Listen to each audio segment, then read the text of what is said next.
This is how to use an Arduino Uno with an MPU6050 accelerometer and gyroscope sensor.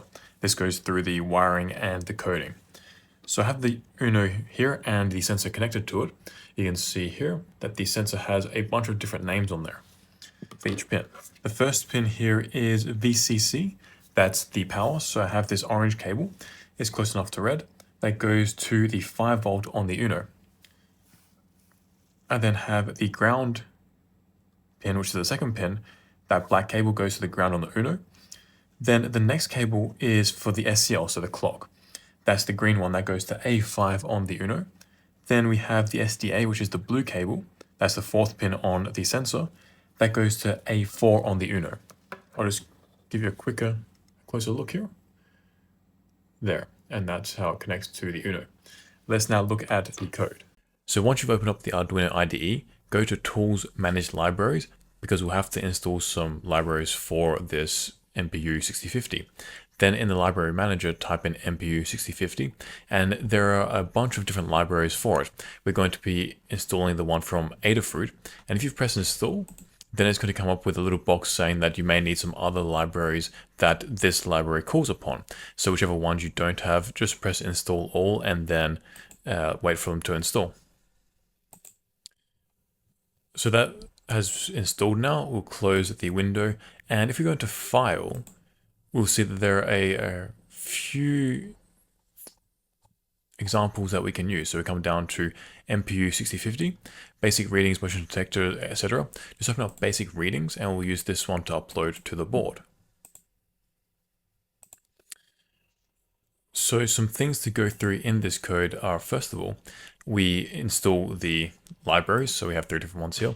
Then we declare the MPU sensor. Then in the setup, we just have the baud rate, regular things. For example, if you can't find the sensor, then throw an error. Then in these sections here, this is where we set the sensitivity of the accelerometer and the gyroscope. So the first one is the accelerometer, and we see here it says set accelerometer range MPU6050 range A to G. What this means is that we're telling the sensor in Arduino that this accelerometer, which has a range from either 0 Gs up to 16 Gs plus or minus, we can say how sensitive we want it to be. So if we come here and say 2, that means that we're telling the Arduino and the sensor, okay, only measure between -2 and +2 Gs. What that means is that if you have an application where you have the accelerations higher than this, then you're not going to pick up on them. So if you do have that case, you can go to 4, 8, 16. These are the options here, 2, 4, 8, 16. Now the thing is, the greater the range is, the less resolution you get in the data, but that's the trade-off you need to make. Let's just keep it at 8. And then the same thing occurs with the set gyro range, because we can see here it says MPU6050 range 500 deg. That again, the gyroscope has different ranges. You can go from ±250, ±500, ±1000, and ±2000 degrees. And the same kind of thing happens here, where if you set this to be 250, okay, you have a smaller range and it's more accurate, but that means if you have rotational accelerations greater than this, then you're not going to pick up on them. So let's just keep it at 500 for now. Then we come down to this set filter bandwidth.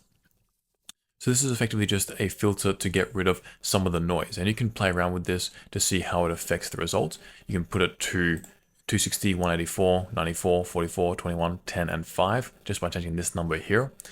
And then from here on, we have the void loop, which it just goes through, and it keeps sensing the acceleration and the gyroscope and printing them out.